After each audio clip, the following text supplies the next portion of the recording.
Space నుండి వచ్చే కొన్ని సౌండ్స్ చాలా ఇంట్రెస్టింగ్ ఉంటాయి. వాటిలో కొన్ని సౌండ్స్ని ఇప్పుడు విందాం. సౌండ్స్ ప్రయాణం చేయడానికి సాలిడ్ లిక్విడ్ గ్యాస్ వంటి ఏదోక మీడియం కావాలి.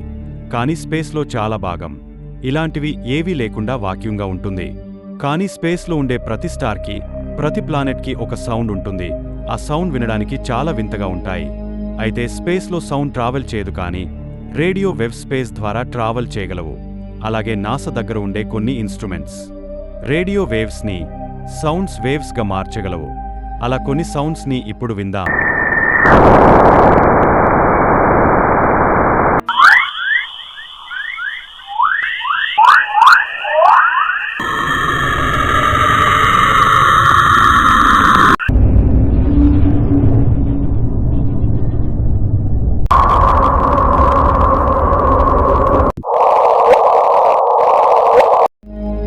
ఇంగ్లాండ్లో 320 సంవత్సరాల నాటి పురాతనమైన బ్యాంక్ ఆఫ్ ఇంగ్లాండ్ అనే ఇంగ్లాండ్ సెంట్రల్ బ్యాంక్ ఉంది. దాని లోపల బంగారాన్ని నిలువ చేసే ఒక ఖజానా ఉంది. 8,73,000 కోట్ల రూపాయల విలువ చేసే 40,000 బంగారు కడ్డీలు ఉన్నాయి.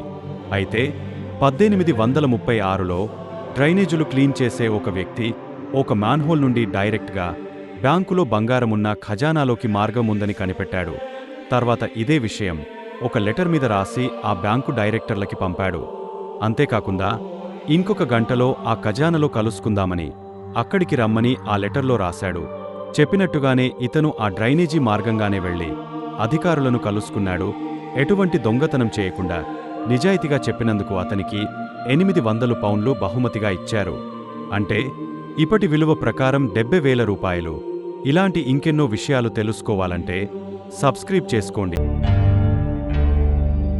2010లో జేమ్స్ అనే 3 సంవత్సరాల వయసున్న ఒక చిన్న పిల్లవాడు గ్రౌండ్లో వాళ్ల నాన్నగారి మెటల్ డిటెక్టర్తో ఆడుకుంటుంటే ఆ మెటల్ డిటెక్టర్ శబ్దం చేయడం మొదలుపెట్టింది. వాళ్ల నాన్నగారికి అనుమానం వచ్చి ఆ ప్రాంతాన్ని తవ్వడం మొదలుపెట్టాడు. కేవలం 6 అంగుళాల లోపలికి తవ్వేసరికి అక్కడ 16వ శతాబ్దానికి చెందిన 8 గ్రాముల గోల్డ్ లాకెట్ దొరికింది. అది 500 సంవత్సరాల పురాతనమైనది కాబట్టి దాని విలువ $4 మిలియన్ పలికింది. సుమారుగా 28 కోట్ల రూపాయలు. దెబ్బకి వాళ్ల దశ తిరిగిపోయింది.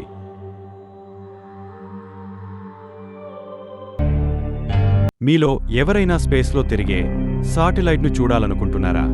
అయితే ఎటువంటి టెలిస్కోప్ లేకుండా చూసేవి కొన్నున్నాయి. వాటిలో ఇంటర్నేషనల్ స్పేస్ స్టేషన్. ఇది భూమికి 400 కిలోమీటర్ల ఎత్తులో గంటకు 28,000 కిలోమీటర్ల వేగంతో ప్రయాణిస్తుంది. ఇది వెళుతున్నప్పుడు నైట్ టైం నక్షత్రము వెళుతున్నట్లుగా చిన్నగా కనిపిస్తోంది. కాని మనమున్న ప్రాంతానికి వస్తుందని మనకెలా తెలుస్తుంది? దానికోసం నాసా స్పాట్ ద స్టేషన్ అని వెబ్సైట్ ఉంది. దీనిలో మన లొకేషన్ని ఎంటర్ చేస్తే ఒక పిన్ పాయింట్ వస్తుంది. దానిమీద క్లిక్ చేస్తే వ్యూ సైటింగ్ ఆపర్చునిటీస్ మీద క్లిక్ చేస్తే ఏ డేట్కి ఏ టైంకి మనమున్న ప్లేస్ పై నుండి ఇంటర్నేషనల్ స్పేస్ స్టేషన్ వెళ్తుంది.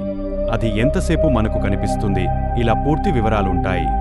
స్పేస్ మీద ఆసక్తి ఉంటే ఇంటర్నేషనల్ స్పేస్ స్టేషన్ని చూడాలనుకునేవారు ఒకసారి ట్రై చేయండి. ఈ ప్రపంచంలోనే అత్యంత ఖరీదైన వాటర్ బాటిల్ ఏదో తెలుసా?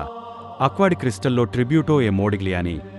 ఫిజీ మరియు ఫ్రాన్స్ దేశంలోని సహజ నీటి బుగ్గల్లోని నీటి నుండి వచ్చిన నీటిని మరియు కరిగిన మంచు నుండి సేకరించిన స్వచ్ఛమైన నీటిని కలిపి ఈ బాటిల్లో నింపుతారు. ఈ 2 దేశాలు కూడా భూమికి చెరొక వైపు ఉన్నాయి.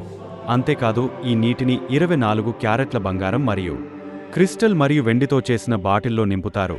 అలాగే ఆ నీటిలో 23 క్యారెట్ల 5 మిల్లీగ్రాముల బంగారం పొడిని కూడా కలుపుతారు. 750 మిల్లీలీటర్లు, $60,000, మన రూపాయల్లో సుమారుగా 50 లక్షల రూపాయలన్నమాట. ప్రపంచం మొత్తం మీద అత్యంత ఖరీదైన వాటర్ బాటిల్ ఇదే. అత్యంత ఖరీదైన వాటర్ బాటిల్గా దీనికి గిన్నిస్ బుక్ వరల్డ్ రికార్డు కూడా ఉంది.